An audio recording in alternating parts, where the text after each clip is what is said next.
السلام علیکم ورحمۃ اللہ وبرکاتہ۔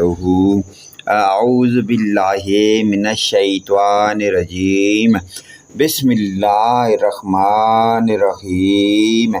آج ہم اپنے پیارے دوستوں کو مصیبت زدہ ایک انسان کو دیکھ کر پڑھنے والی دعا پڑھاتے ہیں۔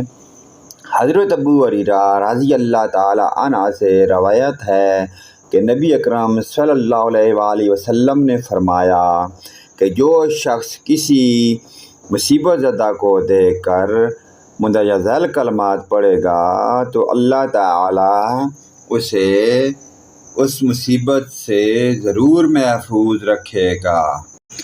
الحمدللہ الذی عافانی مما ابتلاک بہ وفضلنی علی کثیر ممن خلق تفضیلا۔ اللہ کا شکر ہے جس نے مجھے اس مصیبت سے بچایا جس میں اس نے تجھے مبتلا کیا اور فضیلت عطا کی مجھے اکثر مخلوق پر۔